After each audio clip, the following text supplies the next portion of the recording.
Hey guys, this is week 4 of the tadpoles. Do you see in the tank? They're really very still right now. I'm going to move them a little bit just so you get a better look, but you can really see that the heads are more defined, a circle with a tail, and that there's no more gel left. There's also getting to be some algae in there, some little things floating in there that's food. There's also some yuck on the bottom because I need to clean out the tank because, you know, everything that's alive does poop. So that's part of that too. Now if I move it just a little bit, you can see how active they can be. They're really a lot. I'm so surprised they all hatched. Remember, I was thinking some of them weren't going to make it, that they would be dead. But it's amazing. They all did hatch. So today, what I'm going to try to do, because there's way too many for this little tiny container. You see, this is my picnic table, and they're on there. So it's not a big container, so I would like to transfer them to a bigger container. So I need to take a walk to my pond again and find some stuff to make a good environment for them. Okay, we're going to set up a habitat for them. This was good for when they were in the baby stage, but as they grow, they need different things. So I'm going to need a bigger container. I'm going to have to find some things for them. What kind of things do you think I should get from the pond to help my tadpoles grow?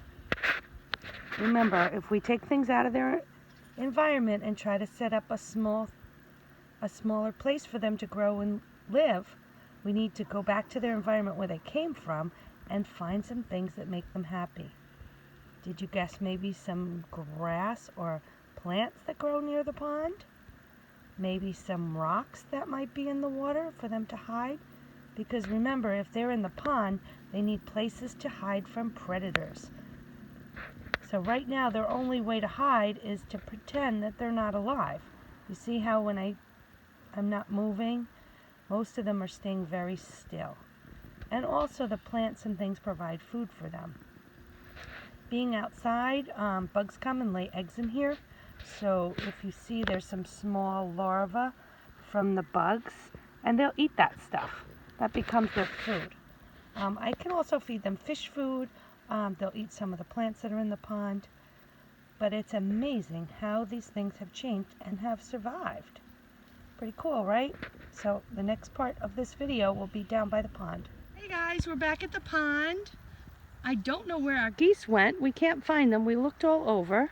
But it's a beautiful day and we want to get some stuff to make our habitat for our tadpoles because they're getting bigger. So here's some grasses and stuff. So I think we're going to reach in here and get some grasses out for them. In case you want the rest of the tour. That slide doesn't work anymore. It used to when my kids were little. And there's my mom's house. And all the way up there through the trees, I don't know if you can see it, that's my house. So we can walk down our driveway and we have this pond. All right, and lots of sticks and woods to pick up. We knocked some trees down. Willow, you can say hello. And there's my Willow. There is your tour of Mrs. Tile's house. And there's my Johnny gonna help me get the grasses. We can't fall in, John. Okay? And I can reach it with the stick. You think you can reach it with the stick? So we have some little grasses and Since I don't have a life jacket. Yeah, we can't fall in because it is pretty deep. All right, we're gonna get some grasses and we'll film again up at the house to show you how our habitat turned out. A little plastic container. We went down to the pond. We got a whole bunch of different grasses in there. We got a few rocks. There's another rock over here. And now we have to put more water in. More water. Fill it up. And then we're gonna have to let it sit. Good. All right, let me put that off for a minute. Me and John filled this up with water. We put the grass in. We put the rocks in. But look at the water. It's all mucky. That's because the mud got all mixed up with the water, right? And if we leave it for a while, we'll see what happens. And when the water settles, then we can add our little tadpoles in, okay? So we'll be back. We left our container overnight, and now you can see all the way in. There's still mud on the bottom, but the little tadpoles will like that.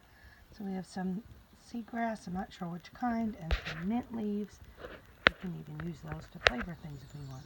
Okay, now I'm going to get the tadpoles. Everything stood outside all night together next to each other.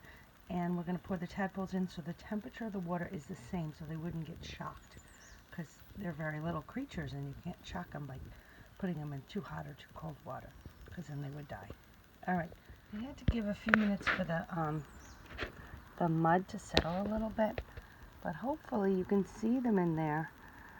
They seem very happy exploring their new environment. Those leaves are going to give oxygen to the water to help them breathe. They can also nibble on those. There'll be some little bugs growing in there that they can eat. So nature does make its own food for these guys if you give them the right habitat. So they look pretty happy. We'll see how it looks when it's cleared. The water's still a little bit cloudy, but I do see them active, so that means they're happy in their new habitat.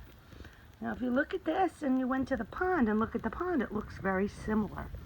That's what we're trying to do, is make the habitat that we made for them just like their own habitat. When these guys get bigger, we're going to put them right back in the pond where they belong, because we can do it while they're babies, but when they get big, we're going to put them back. So we're going to continue watching changes.